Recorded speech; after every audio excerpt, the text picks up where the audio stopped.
No need to whine, it's Whinypaluza. Have some wine and join us on the Whinypaluza podcast with Rebecca Greene. Welcome to the Whinypaluza podcast. I'm your host, Rebecca Greene. I'm a wife, mother of 3, and licensed clinical social worker.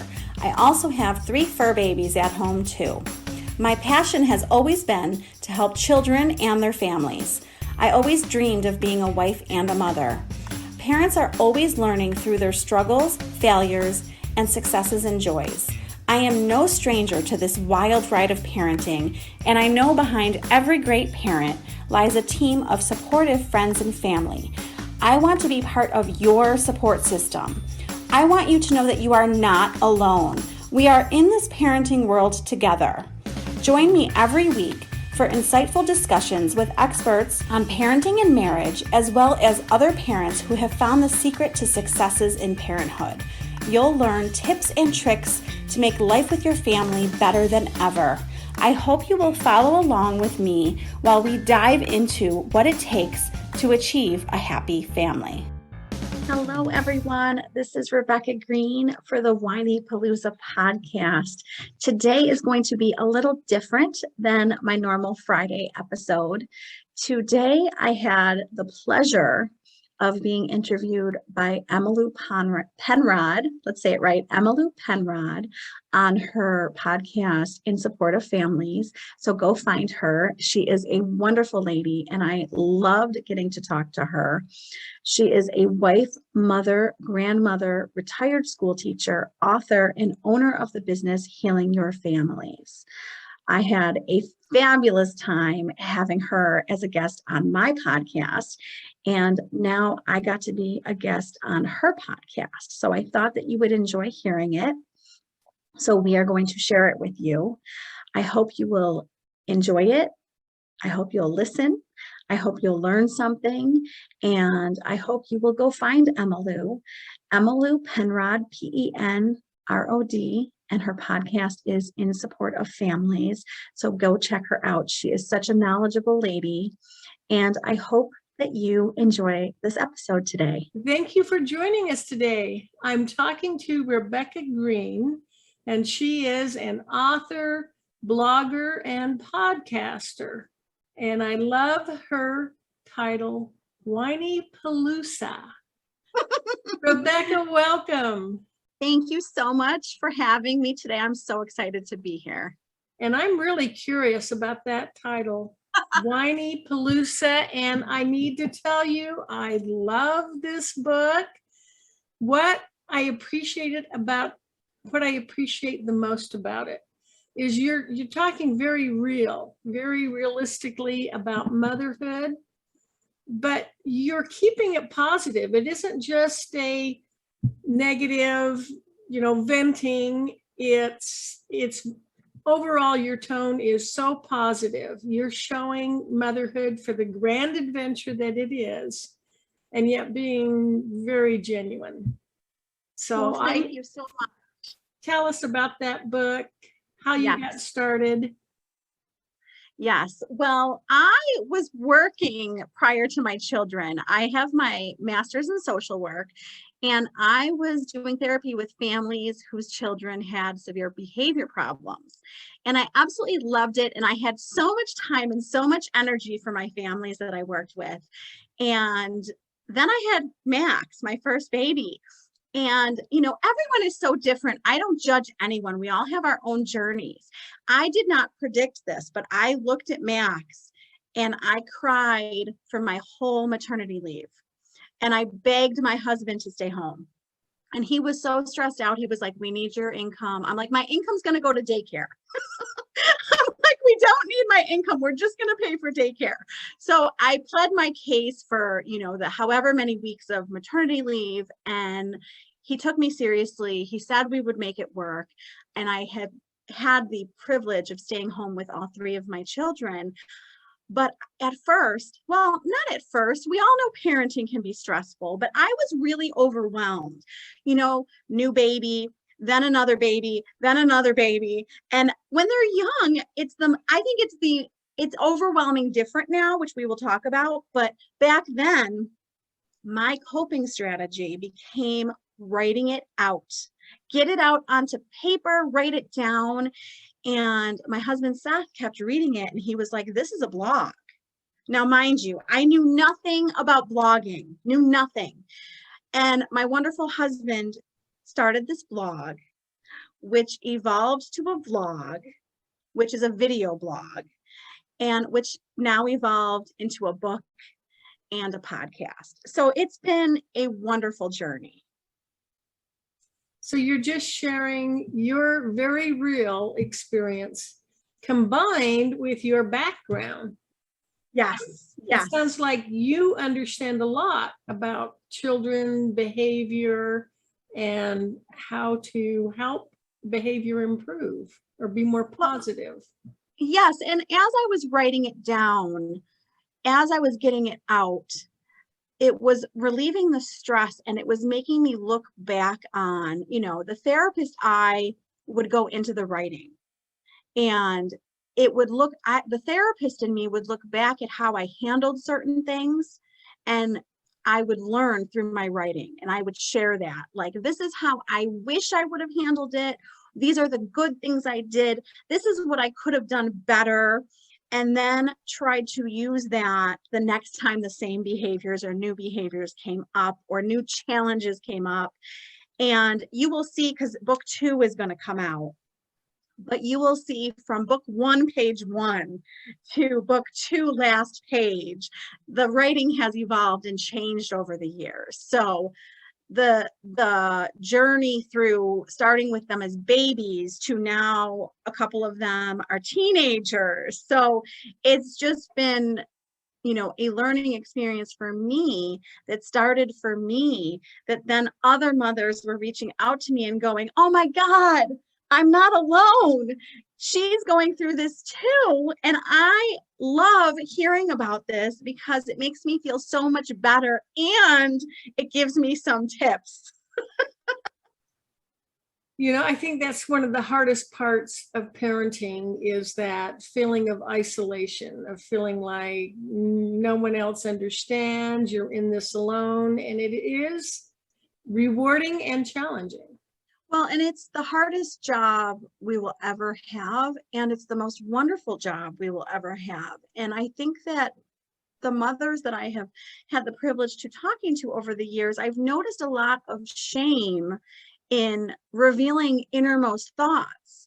And we all have the innermost thoughts of, I'm not doing a good job. I can't do this. This is too much. This child is driving me crazy. And we all think that we have to be, these happy parents all the time, but that's not the reality. And I want us to share our realities with each other and help each other. So the therapist and mom together, I put the two together and really just want to show moms that they're not alone. We are all doing the same things. We are all having similar challenges, and we can help each other and guide each other through this. I think we're even more effective as parents when we let them see, I'm not perfect.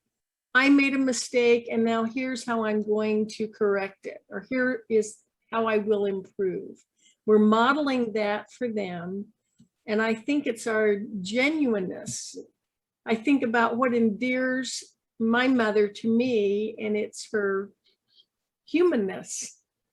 Yes, yes. And I will get angry. I think over the last 14 years, the thing that has upset me the most is when I lose my cool with my kids. That's what upsets me the most. Yeah. And that's what I try to learn from the most. And I tell my kids, I'm really sorry that I got upset with you. I feel really bad.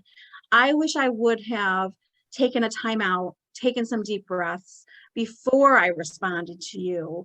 And I'm going to keep working on this, and I'm going to keep trying. And I'm sorry that I screwed up. And I want them to know that I acknowledge that I screw up. And my 8-year-old, who you and I have talked about, has a lot of me in her. And now when she gets upset, I notice she comes back to me and does the exact same thing and says, I'm really sorry that I got upset with you. You know, you are teaching her such valuable life skills.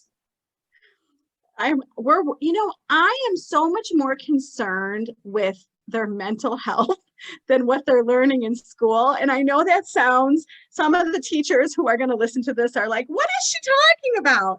I care so much more about their state of being every day than I care about math and social studies and all of that. But, that's me.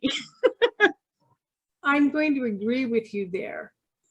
It truly is how they feel about themselves. If they believe in themselves, how they feel about the world around them, can they trust other people? Skills they can learn.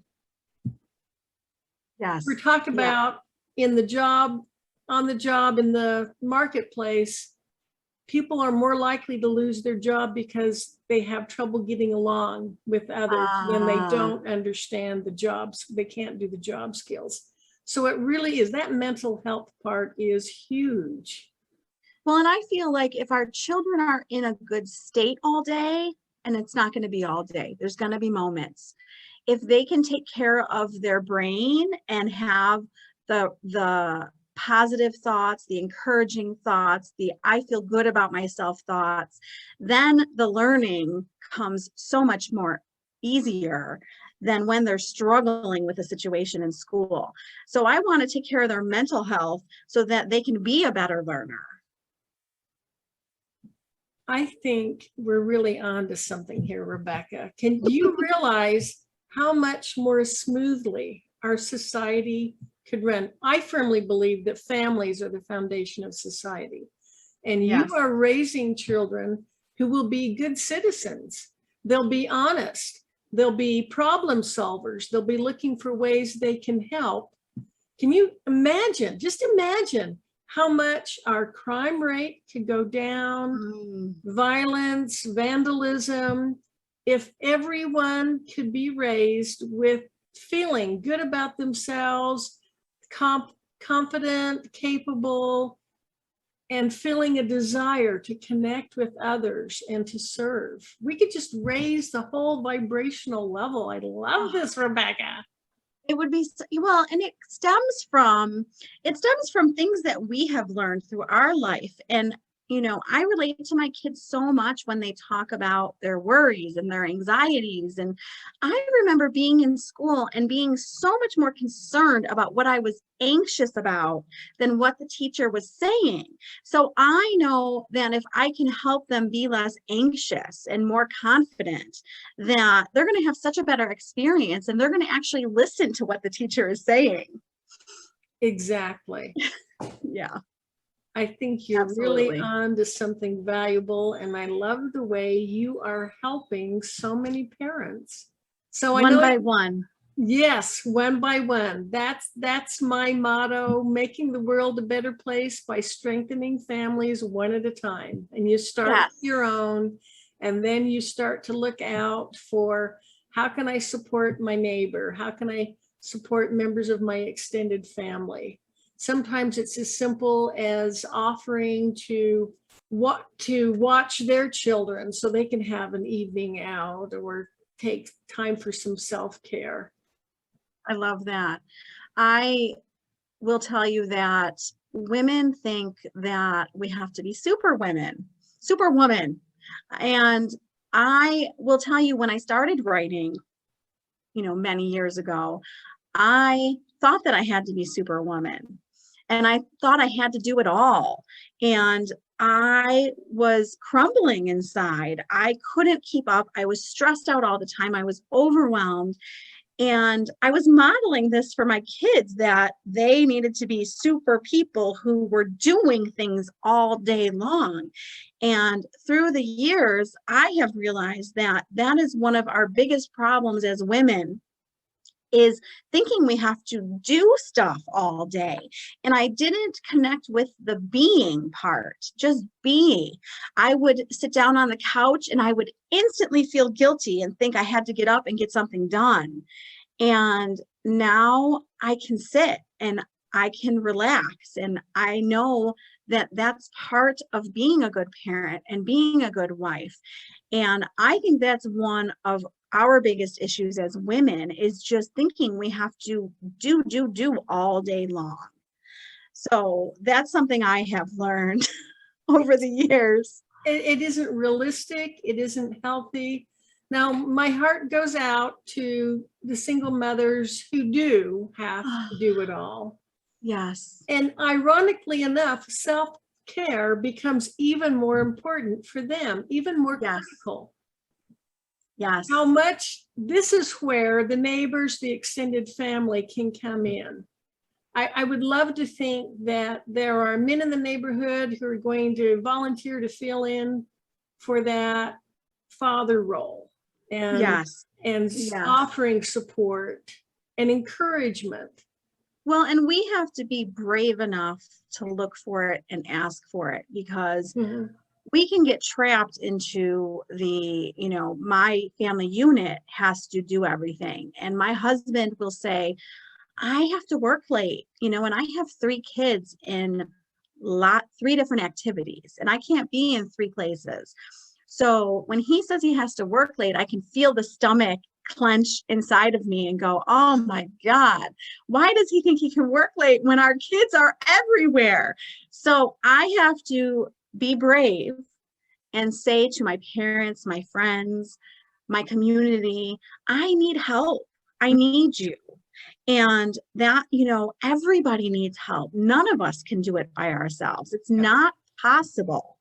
I love that point. Even if we have what we consider the ideal 2-parent family, and actually studies have shown that in terms of physical, emotional, mental health, the best setting for children is being raised by both biological parents. But that isn't what's happening. I mean, that would be wonderful, but that isn't what's happening. So we need this help, this support from our community, because, and parents get a lot of criticism. My heart aches for sometimes they are almost afraid to take their children out in public for the disapproving, glares they'll get. But this is the future of our society, our nation. So why not support parents? Everyone responds much more favorably to appreciation than criticism. Why not show parents some appreciation for raising our future generation? We thank military personnel in uniform. When we see anyone in a military uniform, it's common to say, thank you for your service. Why don't we do this with parents? Oh, I love that. Yeah, such a good point. I will see a woman struggling in the grocery store, out wherever. We all see parents struggling with their little kids. And, I think that one of the best things that we can say is, I understand. I understand. I have said to so many mothers in the store, oh my goodness, that was my kids at that age. And, I know it's hard. I understand. Not, oh my God, her kid is screaming, shut your kid up. Not that, just like, empathy, understanding. And, I've been given such good advice lately. Somebody said to me, I wish I could remember which podcast this was, but somebody said to me, it's not how the child is acting that makes the parent a good parent. It's how the parent is acting. Exactly. And I you get these light bulb moments. And I was like, oh my God, we got to tell everyone this, because our children do something and we get embarrassed. Isn't that a natural process of childhood? Do we expect our children to be perfect every day? No way. We're not perfect every day. We have temper tantrums. We have emotions.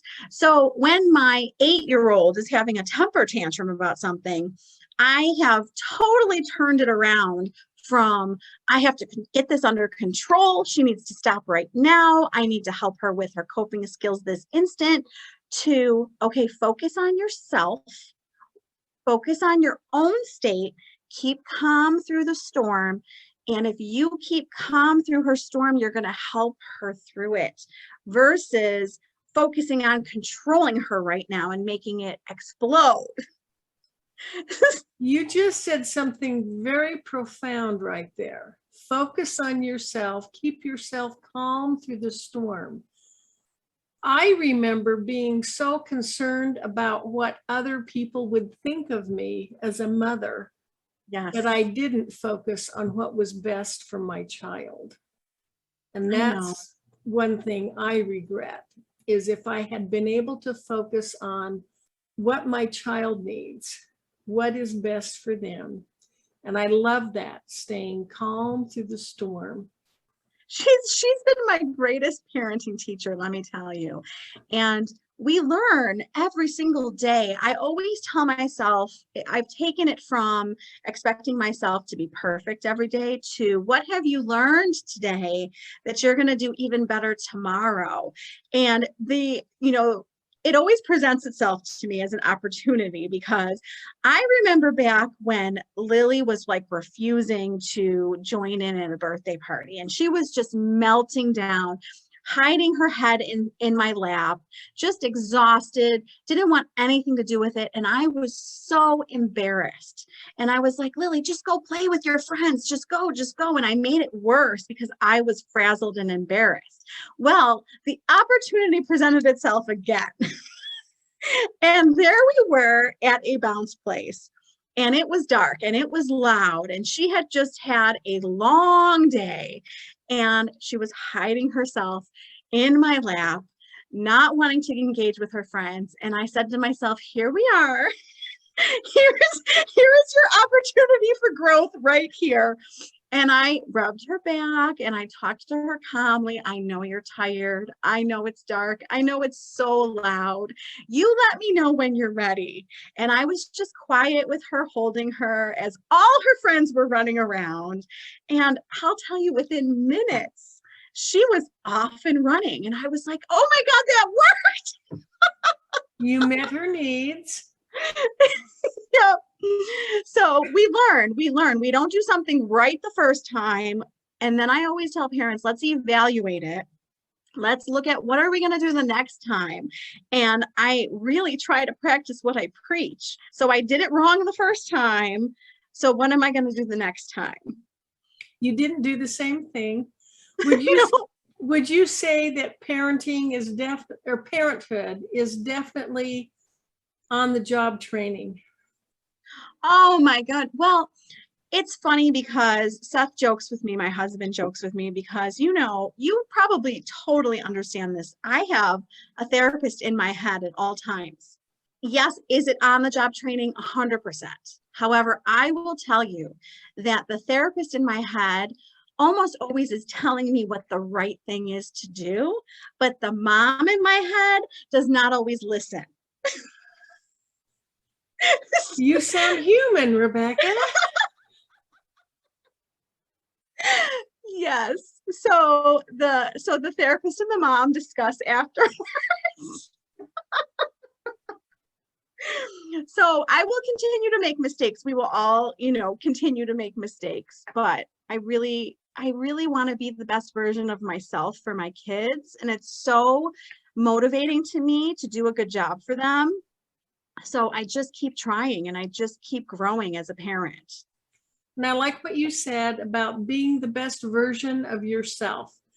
When you become a better person, you become a better parent. So you take time to work on you, take care of your needs, and you're always looking for ways to improve. You're very open to feedback and getting better. And I think that is what makes you an outstanding parent.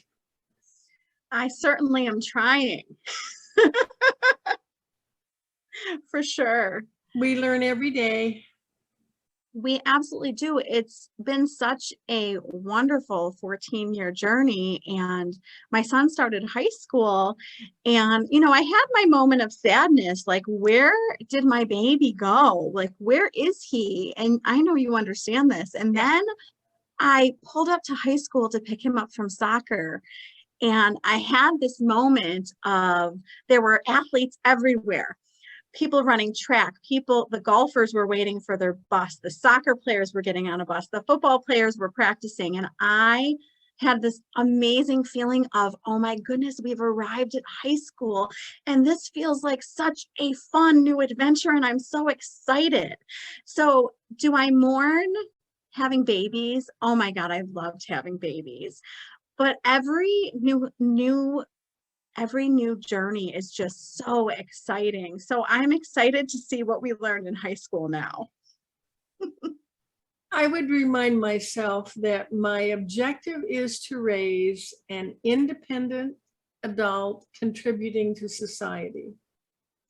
And just accept they are going to choose, make their own life, and be happy for them. And I'm at the point where all of my children are grown, they're raising their children, and it is with fascination I visit their homes. And even though they all grew up in the same home, the same environment, they have made very distinct lives for themselves that suit them. That's wonderful. It's really a cause of celebration to see your child raising their children. Oh, I can imagine. I bet you that's amazing. It's rewarding. For sure. And you still get to be involved because now you're the grandparent. You can still be involved in that child's life.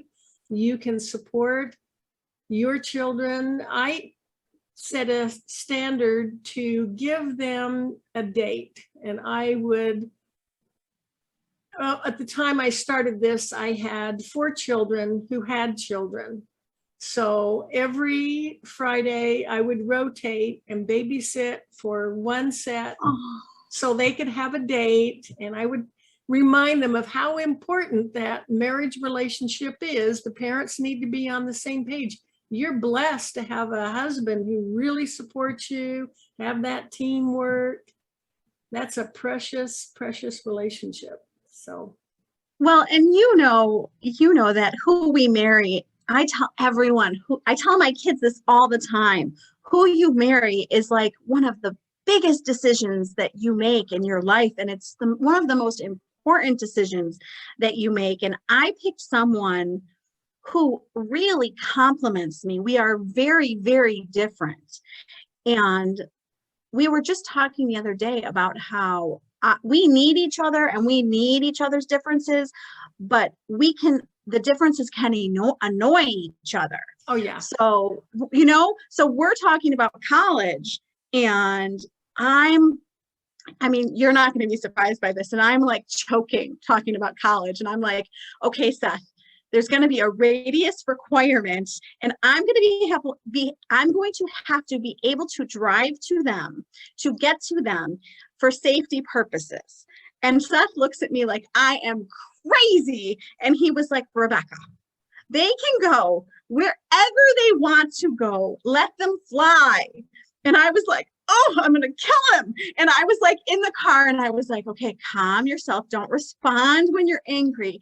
And then I had that moment of, you need him. Like, this is perfection. Like, you want to hold them and love them and keep them. And Seth wants them to be independent and fly and grow. I'm like, what an awesome combination you two are. Yeah. Yeah. Brilliant observation. I love it. So I didn't yell at him. Good job. And I told him, I said, I know that you're right. And you're going to help me adjust when we get to that stage. And he will.